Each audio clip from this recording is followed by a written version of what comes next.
Assalamualaikum warahmatullahi wabarakatuh. Perkenalkan, kami dari kelompok 4 izin memaparkan terkait Flow Coriolis Flowmeter oleh Emerson Micro Motion Elite CMF Series. Nah, untuk kelompok 4 sendiri kebetulan kami mendapatkan eh, alat untuk flowmeter.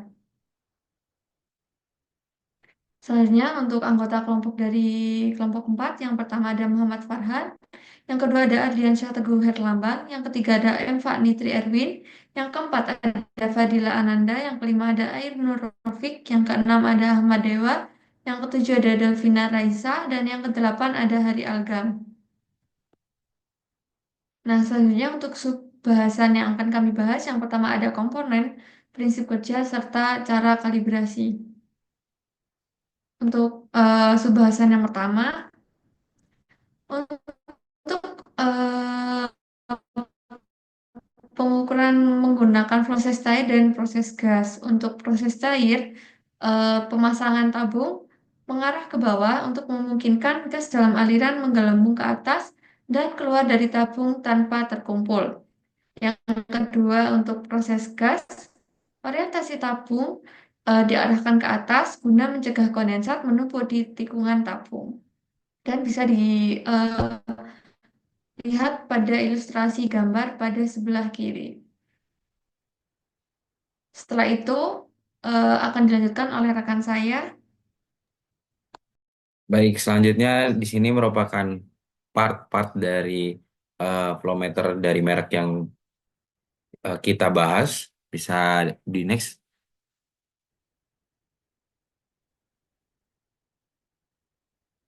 Oke, jadi di sini adalah merupakan komponen dari flowmeter yang menggunakan junction box.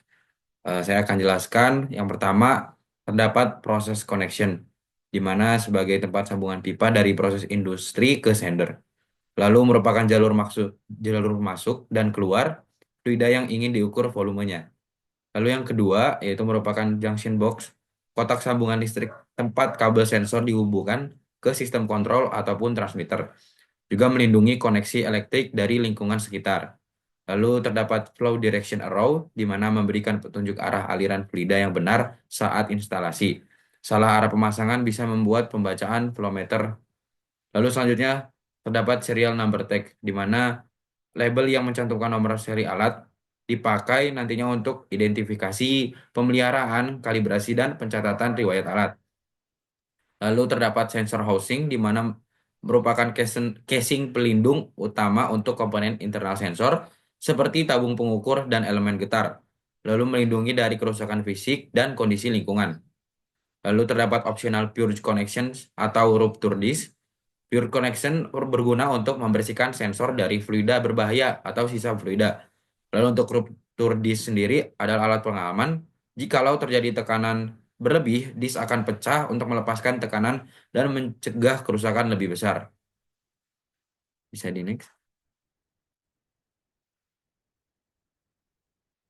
Oke, selanjutnya akan dijelaskan oleh rekan saya. Baik, nah untuk ilustrasi berikut merupakan flowmeter yang menggunakan core processor. Untuk gambar sebelumnya yang dijelaskan oleh rekan saya, dia menggunakan junction box. Secara keseluruhan untuk komponen yang digunakan kurang lebih sama dan kebetulan pada kelompok kami kita menggunakan jenis flowmeter yang bentuknya seperti ini.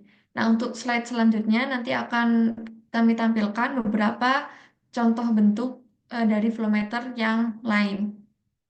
Untuk yang membedakan, yang pertama adalah junction box. Kemudian untuk yang ini adalah core processor, di mana core processor ini gunanya untuk membaca sinyal dari sensor dari getaran tabung dan menghitung mass flow rate, density, serta temperatur. Untuk yang lainnya kurang lebih sama dengan yang rekan saya jelaskan sebelumnya. Setelah itu, eh, se- yang saya sampaikan sebelumnya, ini merupakan berbagai macam bentuk yang ada selain dari yang kami jelaskan dari slide sebelumnya. Ini ada bentuk segitiga dengan junction box. Ini ada bentuk segitiga dengan core processor housing. Kemudian ini ada pipa letter U dengan menggunakan Johnson box. Kemudian ini adalah komponen yang nantinya akan dipasang pada bagian Johnson box. Kemudian ini ada juga flow meter yang menggunakan core processor. Dan untuk isi dari core processor bisa dilihat pada gambar pada sebelah kanan. Setelah itu, prinsip kerja akan dilanjutkan oleh rekan saya. Baik, selanjutnya yaitu prinsip efek Coriolis. Flowmeter ini bekerja berdasarkan prinsip efek Coriolis, yaitu gaya semu yang muncul ketika fluida yang bergerak melalui tabung yang bergetar mengalami perubahan arah akibat gerakan tabung tersebut. Gaya ini muncul dalam sistem yang berputar, dan dalam hal ini getaran tabung menciptakan sistem referensi yang berputar secara total. Jadi next.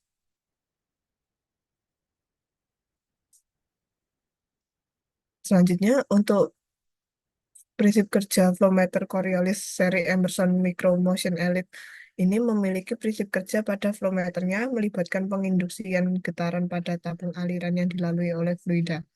Getaran tersebut menyediakan kerangka yang berputar yang menimbulkan efek Coriolis, sementara sensor memantau dan menganalisis perubahan frekuensi, pergeseran fase, dan amplitude tabung aliran yang bergetar. Perubahan yang diamati menunjukkan laju aliran massa dan kepadatan fluida. Next. Selanjutnya untuk prinsip kerja pengukuran aliran massa dan volume. Yang pertama yaitu tabung mengukur berisolasi sehingga menghasilkan gelombang sinus. Pada aliran nol, kedua tabung bergetar dalam fase satu sama lain. Saat aliran masuk, gaya Coriolis menyebabkan tabung terpelintir sehingga terjadi pergeseran fase. Selanjutnya perbedaan waktu antara gelombang terukur berbanding lurus dengan laju aliran massa. Kemudian laju aliran volume dihitung dari laju aliran massa dan pengukuran densitas. Untuk selanjutnya dapat dijelaskan oleh teman saya. Oke. Selanjutnya ada prinsip kerja flowmeter Coriolis Emerson Micro Motion Elite CMF Series. Nah, yang pertama tabung sensor digetarkan oleh aktuator elektromagnetik. Selanjutnya getaran menciptakan kerangka acuan berputar. Saat fluida mengalir, terjadi gaya Coriolis. Gaya Coriolis menyebabkan tabung terpelintir. Sensor mendeteksi pergeseran fase atau delta T antara ujung masuk dan keluar tabung. Pergeseran fase sebanding dengan laju aliran massa fluida. Next. Nah, lalu alat tersebut tuh dia bekerja di dua kondisi. Yang pertama ada kondisi tanpa aliran atau no flow condition dan kondisi dengan aliran atau flow condition, with flow condition. Nah, untuk yang kondisi tanpa aliran atau no flow condition itu, dia tuh keadaan fluida diam di dalam tabung pengukur. Jadi di dalam tabung pengukur ini karena tidak ada fluida, maka dia tuh diam. Nah, tidak terpelintir. Tabung digetarkan secara mekanis pada frekuensi alami sehingga membentuk gelombang sinus yang left peak off dan right peak off ini. Nah, sensor peak off pada inlet dan outlet merekam gerakan tabung. Karena tidak adanya gaya Coriolis, maka sinyal getaran inlet dan outlet saling sejajar atau in fase. Bisa dilihat dia itu sejajar sinyalnya. Tidak ada pergeseran waktu antara fase yang terdeteksi di antara dua sensor sehingga flow meter membaca laju aliran massa sama dengan 0. Nah, untuk selanjutnya bisa di next ada kondisi dengan aliran atau with flow. Nah, jadi pada kondisi dengan aliran ini, dia ini di tabung ini dialiri fluida. Nah, hal tersebut menyebabkan tabung em, massa fluida yang bergerak menginduksikan gaya Coriolis di dalam tabung. Ini menyebabkan tabung mengalami puntiran. Jadi karena ada fluida yang mengalir di dalam tabung yang bergetar, maka tabung tersebut akan mengalami puntiran atau twisting. Nah, karena adanya puntiran, sinyal getar dari sensor inlet dan outlet tidak lagi sejajar atau ada perbedaan fase. Bisa dilihat left peak off dan right peak off-nya. Dia itu terjadi pergeseran fase. Nah, terjadi pergeseran fase waktu antara sinyal inlet dan outlet. Nah, ini tuh bisa digunakan untuk menghitung laju aliran massa. Nah, lalu selanjutnya next ada prinsip kerja pengukuran density. Untuk yang pertama, tabung pengukur atau measuring tubes digetarkan pada frekuensi alami atau netral frekuensi. Fluida, cairan atau gas dialirkan melalui tabung yang bergetar tersebut. Ketika fluida masuk, massa total dalam tabung berubah tergantung pada densitas fluida tersebut. Perubahan massa menyebabkan frekuensi alami dalam tabung juga berubah, di mana frekuensi menurun jika massanya bertambah, begitupun sebaliknya. Sensor internal mendeteksi perubahan frekuensi getaran tabung secara akurat. Densitas dihitung berdasarkan hubungan matematis antara perubahan frekuensi dan massa jenis densitas fluida. Hasil pengukuran densitas ditampilkan secara real time dan dapat digunakan untuk mengukur massa alir, kualitas fluida, dan proses kontrol lainnya. Selanjutnya akan dijelaskan oleh rekan saya.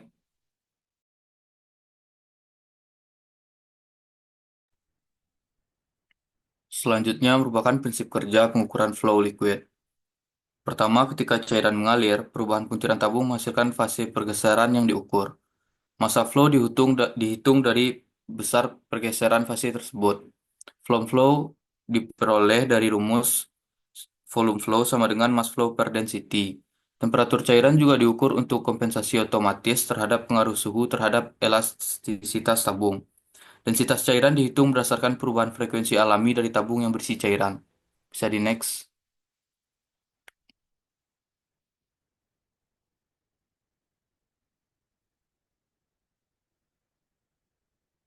Selanjutnya, prinsip kerja pengukuran flow gas. Yang pertama, mendeteksi fase pergeseran akibat gaya Coriolis pada gas yang mengalir. Karena gas pada densitas lebih rendah dibandingkan cairan, pengukuran mass flow gas difokuskan pada pengukuran perubahan fase yang kecil dan kompensasi kecepatan suara dan densitas gas pada kondisi operasi. Untuk gas, kecepatan aliran bisa dihitung dengan memperhitungkan nominal Mach number 0,2 untuk normal dan 0,3 untuk maksimum. Untuk aplikasi dua fase, gas dengan sedikit liquid atau liquid dengan gelembung gas, alat ini tetap dapat mengukur dengan akurat berkat teknologi low frequency sensor dan digital signal processing. Bisa di next.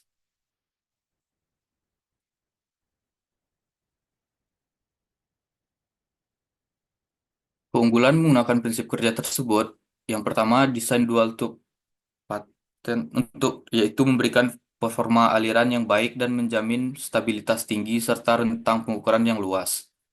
Yang kedua, akurasi sangat tinggi. Akurasi aliran massa dan volume cairan kurang lebih 0,05, akurasi aliran gas kurang lebih 0,25%. Terbaik untuk di kelasnya.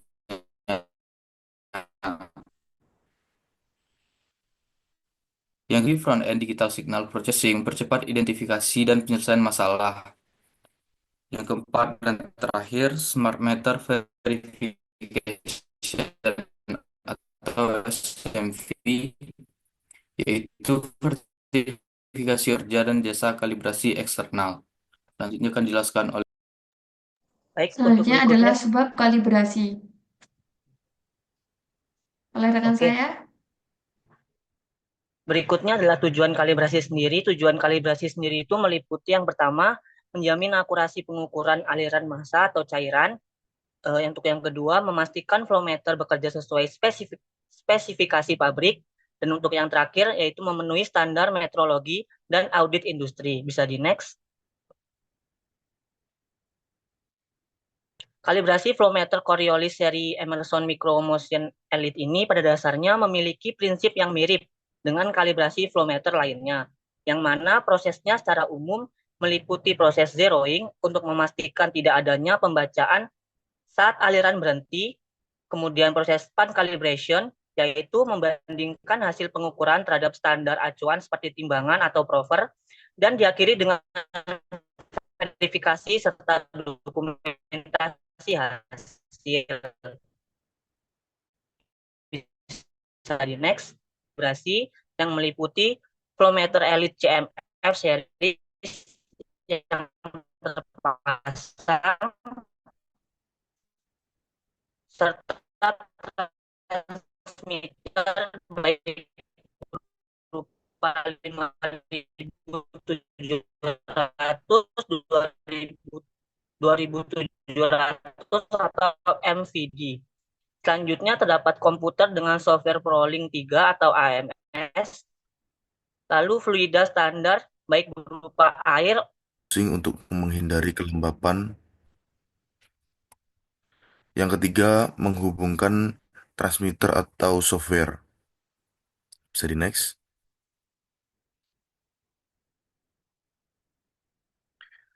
Kemudian Smart Meter Verification SMV untuk kalibrasi otomatis. Yang pertama itu memastikan sistem normal dan sensor sudah siap.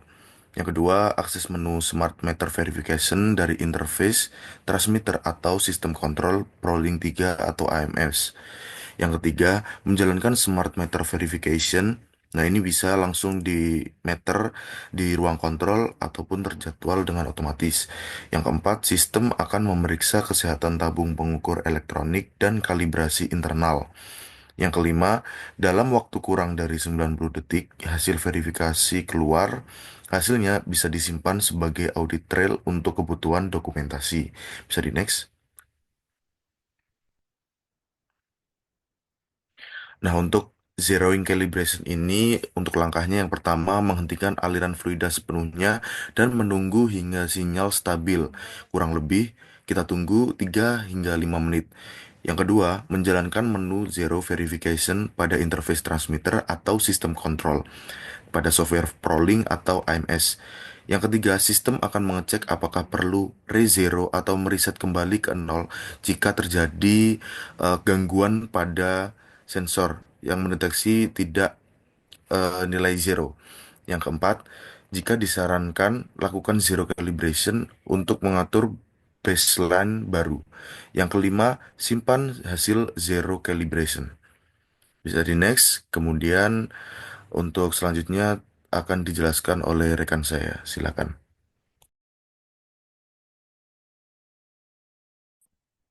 Oke, selanjutnya untuk span calibration. Untuk kalibrasi ini yaitu proses penyesuaian rentang pengukuran flow meter, yaitu menetapkan nilai titik bawah dan nilai titik atas skala pengukuran mass flow, volume flow, atau density. Untuk tujuannya dari span calibration tersebut untuk memastikan bahwa hasil pengukuran tetap akurat di seluruh rentang operasi alat. Next.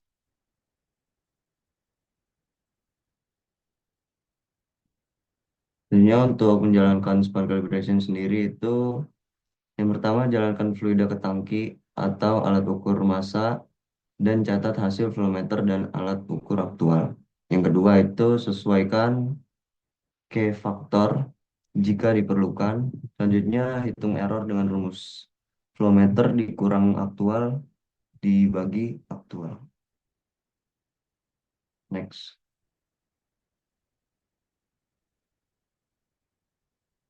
Selanjutnya itu untuk verifikasi span calibration tersebut. Yang pertama itu jalankan smart meter verification. Yang kedua lakukan pengecekan apakah sensor dalam kondisi baik. Selanjutnya yang ketiga itu pastikan hasil kalibrasi dalam batas toleransi. Untuk umumnya itu kurang lebih 0,1%. ISO 17025 itu kurang lebih 0,014%. Next.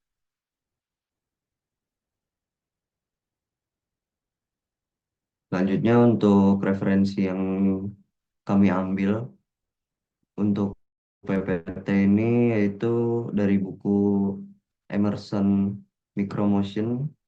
Yang pertama itu ada Micromotion Elite Sensor 2003, selanjutnya ada yang 2004, selanjutnya 2005 itu ada Micromotion Elite Coriolis Flow and Density Meters Installation Manual. Yang terakhir itu ada Web Micromotion Coriolis 101 webinar. Next.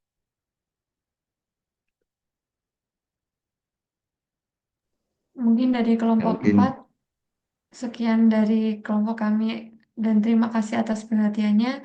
Wassalamualaikum warahmatullahi wabarakatuh.